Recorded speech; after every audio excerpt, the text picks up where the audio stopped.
আসসালামু আলাইকুম everyone. Doctor বর গল্পের 11 নম্বর পার্ট নিয়ে চলে আসলাম। তো বেশি কথা না বলে চলো গল্প শুরু করা যাক। পিয়ার্সের তোর ভাবি নিশাত।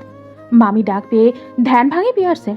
এতক্ষণ সে যা দেখছে তার স্বপ্ন নয়, বরং এক সবচেয়ে বড় এক কঠিন সত্য। কিন্তু এই সত্যি যেন পাহাড়ের চেয়ে বেশি কঠিন হয়ে পড়েছে। বুকের ভেতর সৃষ্টি হওয়া উত্থার পাথার ঝড় থামার কোনো নামই নিচ্ছে না। যেন তা আরো প্রখর হয়ে সব ধ্বংসের জাল বুনতে ব্যস্ত হয়ে পড়েছে। অকিপুটে অব্যক্ত কষ্টটা ফুটে উঠেছে। এমন সত্যের সামনাসামনি হওয়ার চেয়ে তো উত্তম হতো সত্যটা তার সামনে উপস্থাপনই না হতো।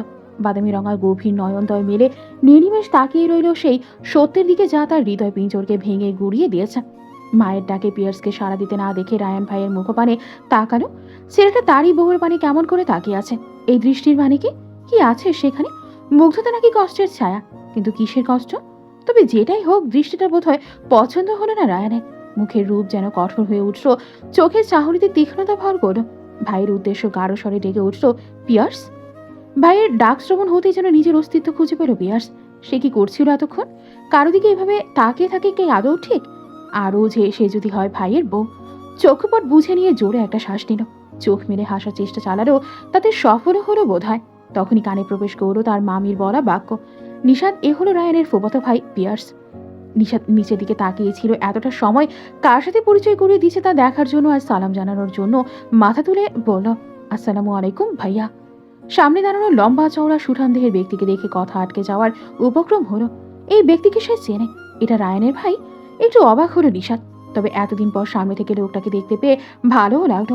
খুশি মনে আবার বলে উঠল, আপনি সেই ভাইয়া তাই না, যে আমাদের গ্রামে গিয়েছিলেন মেডিকেল ক্যাম্প করতে? শ্যামাঙ্গিনীর মিষ্টি কণ্ঠের ভাইয়া ডাক শুনে পিয়ার্সের বুকে গিয়ে বেঁধল। কথা বেরোতে চাইল না মুখ দিয়ে। তবে আশেপাশের মানুষগুলো নিশাতের প্রশ্ন শুনে বিস্ময় নিয়ে তাকিয়ে আছে। এটা চক্ষুগোচর হতেই পিয়ার্স আলতো হেসে জবাব দিল, হ্যাঁ আমি সেই। কেমন আছো তুমি? ভালো। আপনি কেমন আছেন? আপনার দেখা এখানে পাবো ভাবিনি ভাইয়া। পিয়ার্স মনে মনে উচ্চারণ করে উঠল, আমিও ভাবিনি তোমাকে এখানে এভাবে দেখতে পাবো। কিন্তু মুখে উচ্চারণ করো, ভালো। হয়তো এখানে আমাদের দেখা হওয়ার ছিল, তাই হয়েছে। প্রতিদিন এক মিষ্টি হাসি পিয়ার্সকে উপহার দিয়ে ফুপি শাশুড়ির দিকে এগিয়ে গেল নিশাত। উত্তর পেয়ে সবাই স্বাভাবিক হলেও রায়ান এখনো তীক্ষ্ণ দৃষ্টিতে তাকিয়ে আছে নিশাতের পানে। হয়তো কিছু বোঝার চেষ্টা চালিয়ে যাচ্ছে। নিশাত এগিয়ে ভদ্রতার সহিত সালাম জানালো ফুপিকে। আনিকা বেগম সন্তুষ্ট চিত্তে সালামের প্রত্যুত্তর দিয়ে উঠে দাঁড়ালো। নিশাতকে নিয়ে নিজের পাশে বসিয়ে স্বরে আবেগ মিশিয়ে বলে উঠল, আরে বাহ, এ তো পুরো চাঁদের টুকরো যেন। তোমার কথা ভাইয়ার মুখে অনেকবার শুনেছি। তোমাকে দেখার ভীষণ ইচ্ছে ছিল, আজ তা পূরণ হয়ে গেল। একটু থেমে আবার মজার স্বরে বলল, তোমাকে আমার ভীষণ মনে ধরেছে মেয়ে। তোমার শাশুড়ি তো একটা গম্ভীর মহিলা। তোমাকে আদর যত্ন করে তো? না করে আমাকে বলবে, আমি তোমাকে আমার সাথে আমার বাড়ি নিয়ে যাব, কেমন? নিজেদের ঠোঁটের কোণে মিষ্টি হাসির দেখা মিললেও মায়ের বলা কথাটা শ্রবণ হতেই পিয়ার্সের ঠোঁটের কোণে এক টুকরো ব্যথিত হাসির র্যাক শেষ দেখা দিল। পিয়ার্স এখানে আর দাঁড়িয়ে থাকতে সক্ষম হলো না। সবাইকে বলে নিজের জন্য বড় থেকে তো কক্ষের দিকে এগিয়ে গেল। পিয়ার্সকে যেতে দেখে রায়ান ও বসা থেকে উঠে দাঁড়ালো। ফুপির উদ্দেশ্যে ডেকেও বলল, ফুপি তোমরা গল্প করো, আমি একটু আসছি। বলেই চলে গেল। নিশাত একবার রায়ানের যাওয়ার পানে তাকালো। লোকটাকে দেখে কেমন জানি মনে হচ্ছে, কোনো কারণে রেগে আছে কি? কিন্তু হসপিটাল থেকে আসা পর্যন্ত তো সব ঠিকই ছিল। তাহলে এইটুকু মুহূর্তের মাঝে কি এমন ঘটলো যে রেগে যাবে? হয়তো ভুল ভাবছে মনে করে নিশাত চোখ সরিয়ে ফুপি শাশুড়ির সাথে গল্পে মেতে উঠল। মহিলাটা ভীষণ রসিক মনের। তার মা বা শাশুড়ির মতো গম্ভীর নয়, এই জন্যই স্বল্প পরিচয়ে যেন আপন হয়ে উঠল। ডাইনিং টেবিলে আজ যেন এলাহি কাণ্ড ঘটেছে। বাড়ির মেয়ে আশায় যেমন বিভিন্ন পদ দিয়ে টেবিলটা ভরিয়ে তুলেছে, ঠিক তেমনই সবাই মিলে হাসি আড্ডায় মেতে উঠেছে। বোন বাড়িতে আসায় আরহান আর আয়মান বাবুও দ্রুতই বাড়ি ফিরে এসেছিল। তারপরই শুরু হয় ভাই বোন মিলে ছেলে মেয়েদের সাথে হাসির ঠাট্টা। তবে এখানে পিয়ার্স বা রায়ান কারোরই দেখা নেই। দুজনেই হয়তো তাদের রুমে আছে। ডিনার রেডি হতে এক সার্ভেন্ট পাঠিয়ে দুই ভাইকে ডাকা হলো। ক্ষণকাল পরেই দুই ভাইকে আলাদা আলাদা নামতে দেখা গেল। দুজনেই পাশাপাশি বসল, আর ঠিক তাদের বিপরীতে পাশে নিশাত বসা। খাওয়া দাওয়ার মাঝেই আরহান সাহেব অকস্মাৎ পিয়ার্সের উদ্দেশ্যে জিজ্ঞেস করে উঠল, তোমার প্রিয় ভাই তো বিয়ে করে নিল, তা তুমি কবে করছো বিয়ে? মামার প্রশ্ন শ্রবণ হতেই পিয়ার্সের হাত থেমে গেল। কি উত্তর দিবে সে এখন? রায়ান পিয়ার্সকে স্থির হতে দেখে পুনরায় তীক্ষ্ণ দৃষ্টি দিয়ে ভাইয়ের ভাবগতি বোঝার চেষ্টা করল। পিয়ার্স আমতা আমতা করে কিছু বলবে তার আগে আনিকা বেগম সহাস্যে বলে উঠল, আরে ভাইয়া, ও তো বিয়ের জন্য রাজি। তোমাকে বলেছিলাম না, কোনো একটা মেয়েকে নাকি পছন্দ হয়েছে ওর। ও তো দেশে ফেরার আগে বলেই ফিরেছে এবার জলদি বিয়ে করে নেবে। একটু শ্বাস ফেলে আবার বলো, আমিও চাই ও এখন জলদি বিয়ে করে নিক। আমার একা একা আর ভালো লাগে না। কি জানি ও কোন মেয়েকে পছন্দ করেছে। আমার তো এখন আফসোস হচ্ছে, আমার ছেলেটা নিশাদকে পছন্দ করলেই পারতো, তাহলে তোমার আগে আমি তাকে আমার পুত্রবধূ বানিয়ে নিতাম। কথা শেষ করে জোরে একটা দম নিল। সবাই আনিকা বেগমের কথা শুনে হেসে ফেলল। পিয়ার্স একটা বার চক্ষু নিবিষ্ট করল নিশাতের পানে, যে এখন মিটিমিটি হেসে খেতে ব্যস্ত। রায়ানের গাঢ় দৃষ্টি ভাই আর বউ দুজনের দিকেই সীমাবদ্ধ। রায়ান দ্রুত নিজের খাওয়াটা শেষ করে উঠে দাঁড়ালো। মায়ের উদ্দেশ্যে ডেকে উঠল, আম্মু, একটু পর আমার কফি বানিয়ে পাঠিয়ে দিও। কথা শেষ করে ব্যস্ত পায়ে উপরে উঠে গেল। পায়ের দ্রুত চলন দেখলে মনে হবে যেন সে রাজ্যের ব্যস্ততায় আছে। খুব জলদি তাকে তার গন্তব্যে পৌঁছানো প্রয়োজন। আজও রিমি বেগম কফি বানিয়ে পুত্রবধূর হাতে ধরিয়ে দিল। নিশা তো তার স্বইচ্ছায় নিজ হস্তে নিয়ে নিল। লোকটা তো কাল বলেই দিয়েছিল যে সে যখনই কফি চাইবে তখন তাকে এই কফি নিয়ে যেতে হবে, কারণ সে তার ফুড টাইম অ্যাসিস্ট্যান্ট। কথাটা মনে পড়তেই মুখ বাঁকালো নিশাদ। শান্ত ধীর স্থির পায়ে হেঁটে এসে সামনে দাঁড়ালো রায়ানের কক্ষের সম্মুখে। হাতের সাহায্যে দরজা নক করতে ভেতর থেকে গম্ভীর স্বর ভেসে এলো, দরজা খোলা দেখতে পাচ্ছ না? এমন গম্ভীর সব শুনে আজও ছোট কায়াটা কেঁপে উঠল। লোকটা এমন কেন? বেশি না ভেবে দরজা ছেড়ে রুমে ঢুকলো নিশাদ। রায়ান নিজের কাউচের ওপর বসে ফোন স্ক্রল করতে ব্যস্ত। নিশাদের উপস্থিতি বুঝতে পেরে ফোনের দিকে চোখ নিবিষ্ট রেখেই গম্ভীর মুখে আওড়ালো, কফি আমার হাতে দিয়ে যাও। নিশাদ কথা মতো কাছে এগিয়ে কফিটা রায়ানের হাতেই দিল। এখানে থেকে কোনো লাভ নেই ভেবে রুম থেকে বের হতে চাইল। দরজা অবধি পৌঁছাতে না পৌঁছাতে রায়ানের প্রশ্ন ভেসে এলো, তুমি পিয়ার্সকে কিভাবে চেনো? কতদিনের পরিচয় তোমাদের? নিশাদ থেমে পিছু ফিরে রায়ানের দিকে ঘুরে তাকালো। রায়ানের ভাবগতি বোঝার চেষ্টা চালালো, তাতে ব্যর্থ হয়ে স্বাভাবিক কণ্ঠে বলল, বেশি দিনে নয়, কিছুদিন আগে ভাইয়া আমাদের গ্রামে গিয়েছিল, তখনই দেখেছিলাম। আচ্ছা, কথা বলেছে কখনো তার সাথে? পুনরায় রায়ানের প্রশ্ন শুনতেই খুশি মনে বলে উঠল, হ্যাঁ, ভাইয়া প্রায় 10 দিনের মতো ছিল। পরিচয় হওয়ার পর আমাদের বাড়িও যেত, আব্বুকে দেখে আসতো। আপনি জানেন, আমি মেডিকেলের এক্সাম দিব শুনে আমাকে 2টো বইও দিয়েছিল। ভাইয়াটা খুব ভালো, কি সুন্দর কথা বলে, আর দেখতেও সুন্দর, বিশেষ করে চোখ দুটো। বলতে বলতে নিশাদ যেন থামার নামই নিল না। এত প্রফুল্ল স্বর শুনে কি রায়ানের রাগ হলো? ঠিক বোঝা গেল না। তবে কফি মগ ধরা হাতের রগগুলো ফুলে পেঁপে উঠল। নিশাদ যা তা খেয়ালই করল না। রায়ান কফিতে একটা চুমুক বসিয়ে শান্ত কণ্ঠে প্রশ্ন করে উঠল, পিয়ার্সকে ভালো লাগে তোমার? মানে পছন্দ করো? নিশাদ জবাবের পিছে নতুন প্রশ্ন পেয়ে দিক বেদিক শূন্য হয়ে বলল, হ্যাঁ, ভালো লাগে তো। ভালো মানুষদের তো ভালো লাগবেই স্বাভাবিক। আর বললাম না, ভাইয়েরা চোখ দুটো আমার খুব ভালো। যাও এখান থেকে। কথা শেষ করার আগে রায়ানের গুরুগম্ভীর স্বর শুনে থেমে গেল নিশাদ। এই তো প্রশ্ন করেছিল, তাহলে কথা শেষ হওয়ার আগে এমন করে বলল কেন? ভারী আজব লোক তো। নিশাদকে দাঁড়িয়ে থাকতে দেখে রায়ান পুনরায় একই স্বরে বলল, তোমাকে যেতে বলেছি? কানে শুনতে পারো স্টুপিড? রায়ানের এমন ধমক শুনে নিশাদের ইগোতে লাগলো। বেটা নিজে ডেকে এনে নিজেই ধমকায়, অসভ্য লোক। আর আসবেই না এই রোমে, কথাও বলবে না লোকটার সাথে। রাগে ভনভন করতে করতে দরজা অব্দি এগিয়ে গেল। স্থির হয়ে দাঁড়িয়ে রায়ানের দিকে মাথাটা হালকা ঘুরিয়ে তেজি স্বরে বলল, আপনি একটা খাটাস লোক, আপনার চাকরি আর আমি করব না, বলে দিলেন আপনার বাবাকে। কথা শেষ করে দ্রুত বেগে রুম থেকে বেরিয়ে গেল। একটি বার পেছনে তাকিয়ে দেখলো না কেউ রক্তচক্ষু নিয়ে তার যাওয়ার পানে তাকিয়ে আছে, যে চোখ দুটো মুহূর্তের মাঝে তার সর্বনাশ রেখে আনতে পারে। রক্তচবার ন্যায় চোখ, হাতের ভেসে ওঠা রক্ত, তীক্ষ্ণ চোয়ার সবই মেয়েটার অগোচরেই রয়ে গেল। আবছা আলোর ঘেরা একটা বদ্ধ কক্ষের মাঝে বিলাসিতায় আচ্ছন্ন বিছানার মাঝে বসে আছে মুস্কান। রুমের মাঝে শুধু একটা ড্রিম লাইট জ্বালানো, দরজা জানালা সব বন্ধ। মেয়েটার চোখে মুখের অবস্থা বিতে গেছিল। এই আবছা আলোর মাঝে হঠাৎ কেউ দেখতে পেলে হয়তো ভয়ে মূর্ছা যেতে পারে। মনে হচ্ছে সারাদিনের মধ্যে মুখে কিছু তোলেনি, নিজের কোনো যত্নও নেয়নি। কাল রায়ানের মুখে নিজের বাবার কথা শোনার পর থেকে সত্যিটা শোনার জন্য উদ্গ্রীব হয়ে আছে। সে কারই বাবাকে বাড়ি আসতে বলেছিল, অথচ তার বাবার এখনো আসার সময় হয়নি। বলেছিল আজ আসবে, কিন্তু ঠিক কখন তা নির্দিষ্ট নয়। মুস্কানের ছোটবেলা থেকেই কেটেছে এমন, একটু বোঝার পরই মা বাবার ডিভোর্স হয়ে যায়। বাবার কাছে থেকেই মানুষ, অথচ কখনো কাজ ব্যতীত মেয়েকে একান্ত সময় দিয়ে দেখল না। 29 বছরে বয়সী মুস্কানকে দেখলে কেউ হয়তো বুঝতেই পারবে না এই মেয়েটাও অনেক অপরিপূর্ণতায় পরিপূর্ণ। মুস্কানের মনে পড়ে রায়ানের সাথে তার প্রথম দেখার কথা। তাদের প্রথম দেখা হয়েছিল কলেজে, সেই থেকে তারা একসাথে।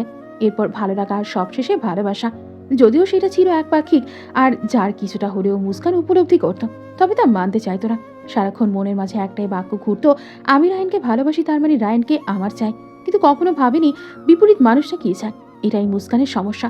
ছোট থেকেই একা থেকে থেকে একটা জেদি অহংকারী মেয়েতে পরিণত হয়েছে। বাবা সময় দিতে না পারলেও কখনো কোনো জিনিসে কমতি রাখেনি। সে যা চেয়েছে তা ক্ষমতায় হোক, সহজে উপায়ে হোক, ঠিক তা হাসিল করেছে। রায়ানের ক্ষেত্রেও তাই ভেবেছিল, ছেলেটাকে যে কোনো মূল্যে তার চাই। যখন মেডিকেল শেষ করে রায়ান বিদেশ পাড়ি দেবে শুনল, তখন নিজের মনের কথা প্রকাশ করেছিল মুস্কান। কিন্তু রায়ান এক বাক্যে না করে দিয়ে চলে গিয়েছিল। মুস্কানের প্রত্যাখ্যান মেনে নিতে পারেনি তখন রায়ানকে কল করে হুমকি দিতে যেন ওকে ভালোবাসার নয়তো খারাপ কিছু করে ফেলবে। এরপর যখন রায়ান বিদেশ থেকে ফিরে এলো তখন পুনরায় প্রপোজ করলো মুস্কান, কিন্তু সেবারও রায়ান এড়িয়ে গেল। শেষ পর্যন্ত মুস্কান সুইসাইড করার চেষ্টা করলো, নিজেই নিজের হাতের শিরা কেটে ফেললো। তারপর থেকে রায়ান তার সাথে আছে, যদিও মুখে কখনো ভালোবাসি কথাটা বলেনি। মুস্কান ভেবেছিল রায়ান ভয় পেয়ে তাকে ভালোবাসতে শুরু করেছে, অথচ কাল জানতে পারো তার বাবার জন্য রায়ান বাধ্য হয়েছিল। কিন্তু কেন? ভাবনার মাঝে নিচ থেকে গাড়ির হর্নের আওয়াজ ভেসে এলো। নিজের বাবা এসেছে বুঝতে পেরেই দ্রুত বিছানা ত্যাগ করে রুম থেকে বেরিয়ে নিচে এলো। মুস্কানের বাবা মিস্টার ফারুক খান সদর দরজা পেরিয়ে লিভিং রুমে পা রাখতেই মেয়ের সম্মুখীন হলেন। মেয়ের মুখের অবস্থা পরিলক্ষিত হতে বিচলিত হলেন। মেয়েটার এমন বিশ্রী অবস্থা কেন? তিনি এগিয়ে এসে মেয়েকে কিছু জিজ্ঞেস করবেন তার আগেই মুস্কানের প্রশ্ন শুনে থেমে গেলেন। তুমি রায়ানকে কি বলেছিলে বাবা? ফারুক সাহেব মেয়ের প্রশ্নটা ঠিক বুঝতে সক্ষম হলেন না। কিসের বিষয়ে জানতে চাইছে মেয়ের উদ্দেশ্যে প্রশ্ন করলেন। রায়ানকে আবার কি বললাম আমি? কিসের কথা বলছো? মুস্কানের রুক্ষ স্বর ভেসে এলো। আমি সুইসাইড করার পর রায়ানকে কি এমন বলেছিলি যে এতদিন আমার সাথে ছিল? মেয়ের প্রশ্ন শুনে একটু চিন্তিত হলেন। মেয়েটা কি সত্যিটা জেনে গেল? কথা খোলাতে বলে উঠো, কি বলবো? কিছুই বলিনি, ও তোমাকে ভালোবাসে তাই ছিল। বাবার জবাব পেয়ে মুস্কান ঠোঁটের কোণে তার ছেলের হাসি ঝুরিয়ে নির্জীব কণ্ঠে আওড়ালো, রায়ান বিয়ে করে নিয়েছে বাবা। ফারুক সাহেবের কিছু বুঝতে যেন আর বাকি রইল না। মেয়ের মনের অবস্থা এবার ঠাহর করতে সফল হলেন। রায়ান বিয়ে করেছে এটা তিনি জানতেন না। যেখানে মেয়ের বিষয়ে ঠিকমতো খবর রাখতে পারে না, সেখানে অন্য একটা ছেলের বিষয়ে জানার কথাও নয়। ফারুক সাহেব মেয়ের কাছে এগিয়ে যেতে চাইল, কিন্তু তার আগে মুস্কান পুনরায় জিজ্ঞেস করলো, বলো বাবা, কি বলেছিলে রায়ানকে তুমি? ফারুক সাহেব আর কিছু লুকালো না, মেয়ের চোখে চোখ রাখতে সক্ষম হলো না। শান্তস্বরে আওড়ালো, ভিক্ষা চেয়েছিলাম আমার মেয়ের জীবন। বলেছিলাম ভালো না বাসতে পারো অন্তত আমার মেয়েটার সাথে থেকো, যাতেও বেঁচে থাকে। বাবার জবাব শুনে মুস্কান রেগে আগুন হয়ে গেল। বাবার উদ্দেশ্যে চিলিয়ে উঠল, কেন বলেছো তুমি এটা? কেন বলো? তোমার জন্য ও আমার সাথে ছিল, আর আমি ভেবেছি রায়ান আমাকে ভালোবাসে, কিন্তু সব মিথ্যা হয়ে গেল তোমার জন্য। কেন এমন করে বলো? কারণ তুমি রায়ান রিজেক্ট করার পরও তুমি একার পর এক পাগলামো করে গেছো, সেই সবই সুইসাইডের পরও বেছে নিয়েছো। তখন তোমার সাথে রায়ান না থাকলে হয়তো তুমি আরো বড় কিছু ঘটিয়ে ফেলতে। তাহলে আর কি করতাম আমি বলো? নিজের মেয়েকে মরতে দিতাম? মেয়ের কথা শেষ হতেই ফারুক সাহেব নিজের কথাগুলো চিল্লিয়ে বলে উঠল। বাবা থামতেই মুস্কান গলার স্বরটাকে নিচু করে বলে উঠল, তাহলে আমাকে মরতে দিতে আব্বু? অন্তত ওকে নিয়ে আমি স্বপ্ন দেখতাম না। এখন যে আমার কষ্ট হচ্ছে, এই কষ্ট পেতাম না। ওকে ভালোবাসতাম না। মেয়ের কথা শুনে কষ্টের মাঝে একটু হাসতো ফারুক সাহেব। তাচ্ছিল্য করে বলে উঠল, ভালোবাসা? তুমি আদৌ কখনো ভালোবেসেছো রায়ানকে? বাসনি, সব ছিল তোমার জেদ। রায়ান তোমাকে প্রত্যাখ্যান করায় তুমি তা সহ্য করতে পারোনি, তাই জেদে এসব করেছ। আর আমি তোমার প্রাণ বাঁচাতে ওই ছেলেটাকে ব্যবহার করেছি। যদি আজ কষ্ট পেয়ে থাকো তবে তার জন্য তুমিই দায়ী মুস্কান। বাবার বলা একটা কথাও মিথ্যা নয়। রায়ানের প্রেমে সত্যিই বলেছিল, তবে রায়ানের প্রত্যাখ্যান মানতে পারেনি। তবে এটাও সত্য, এখন রায়ানকে প্রচন্ড ভালোবাসে। মুস্কানের কপল বেয়ে কষ্টের অশ্রু ঝরে পড়ল। মেয়ের কষ্টে ফারুক সাহেবের মন ব্যথিত হলো। মেয়ের কাছে এগিয়ে মেয়েকে বুকে আগলে নিল, পিঠে হাত বুলিয়ে দিতে দিতে স্বগতোক্তি করে জানালো, আমি জানি কাজের চাপে তোমাকে ঠিক মতো সময় দিতে পারিনি, তাই তুমি মনে করো তোমার বাবা তোমাকে ভালোবাসে না। কিন্তু বাবা তোমাকে খুব ভালোবাসি আম্মু, তোমার ভালো চাই আমি। তাই বলছি, যা হয়েছে ভুলে যাও। রায়ানকে ছেড়ে অন্য কাউকে বিয়ে করে না। ওর জন্য আর পাগলামি করো না। মুস্কান বাবার বুকেই পড়ে রইল একটা ছোট বাচ্চার মতো। বাবার কথাগুলো মন দিয়ে শুনল কিনা বোঝা গেল না, কিন্তু চোখের অশ্রু থেমে রইল না। বাবার বুকে মুখ গুজে বিড়বিড় করে উঠছ, কিন্তু আমার রায়ানকেই চাই বাবা, যে কোনো মূল্যে আমার ওকেই লাগবে। একাকী কক্ষে বিছানায় শুয়ে এই পাশোপাশ করছে পিয়ার্স। কিছুতেই চোখে ঘুম ধরা দিচ্ছে না। অনেকক্ষণ চেষ্টার পর যখন ব্যর্থ হলো তখন বিছানা ছেড়ে উঠে পড়ো। নিজেকে কেমন পাগল পাগল লাগলো পিয়ার্সের। চোখ দুটো লাল হয়ে আছে, যেন নিজের কান্নাটা খুব গোপনে আটকে রাখতে চাইছে। এই রুমের সাথে বড় এক ব্যালকনিতে সংযুক্তি আছে। পিয়ার্স সেখানে নিজের গন্তব্য বানিয়ে নিল। ব্যালকনিতে রাখা একটা আরাম কেদারায় গিয়ে শরীরটা এড়িয়ে দিল। আজ আকাশটা পরিচ্ছন্ন, চন্দ্রিমার আলোয় ভরে আছে ভূখণ্ড। চন্দ্রিমার স্বচ্ছ কিরণ এসে ছুঁয়ে দিল পিয়ার্সকে। পিয়ার্স চক্ষু নিবিষ্ট করল সেদিকে। ঠিক এই চন্দ্রিমার কিরণের মতো তার জীবনে এসেছিল নিশাত। এক টুকরো আলো হয়ে এসে তার জীবনটাও আলোকিত করেছিল, তবে তা ঠিক এই চাঁদের মতো ক্ষণকাল সময়ের জন্য। পিয়ার্স স্কুল বা কলেজ লাইফে দু একটা ফ্লার্টিং করে থাকলে প্রথম বসন্ত এসে ধরা দিয়েছিল প্রায় 2 মাস 2 আগে। গ্রামের এক সামান্য শ্যামাঙ্গিনীকে দেখে প্রথম তার হৃদকম্পন বেড়েছিল, নজর স্তব্ধ হয়েছিল। প্রথম কোনো মেয়েকে দেখে মনে হয়েছিল এই মেয়ে, যে যার জন্য সে অপেক্ষায় এতদিন দিন গুনেছিল। এই 2 মাসের মধ্যে ওই কালো মণিযুক্ত ভাষা ভাষা নেত্রদয়ের মেয়েকে নিয়ে বুনেছিল হাজার স্বপ্ন। যখন বুঝতে সক্ষম হলো সে ভালোবেসে ফেলেছে, তখনই সে মাকে নিজের মনের কথা জানিয়েছিল। 30টা বসন্ত পেরিয়েছিলে তার প্রেমে পড়েছে এই খবর শুনতে তৎক্ষণাৎ ছেলেকে নিয়ে ওই গ্রামে যেতে চেয়েছিল আনিকা বেগম। কিন্তু হঠাৎ মেয়ের বাসায় যেতে হবে বিধায় কিছুটা হয়েই ওঠেনি। আর এটাই বোধহয় পিয়ার্সের স্বপ্ন ভাঙের কারণ হয়ে দাঁড়িয়েছে। খোলা আসমান পানে তাকিয়ে নিজের প্রতি নিজে অভিযোগ করে তুলল পিয়ার্স। সে কেন গিয়েছিল মায়ের সাথে আমেরিকা? কেন মেয়েটাকে শুরুতেই জানিয়ে দেয়নি মনের কথাগুলো? তাহলে হয়তো যে মেয়েকে নিজের সহধর্মিণী করার স্বপ্ন দেখেছিল তাকে বড় ভাইয়ের স্ত্রী রূপে দেখতে হতো না। কাউকে খুব করে চাওয়ার পরেও না পাওয়ার কষ্ট সইতে হতো না।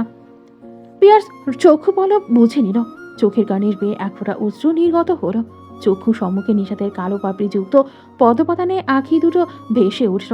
সেই সাথে ভেসে উঠল 2 মাস আগে ঘটা স্মৃতিগুলো। আজকের গল্পটি এই পর্যন্ত শেষ হয়ে গেল। পরবর্তী পার্ট পেতে অবশ্যই আমাদের রাতুল ব্রো ইউটিউব চ্যানেলটি সাবস্ক্রাইব করে রাখবেন। ধন্যবাদ।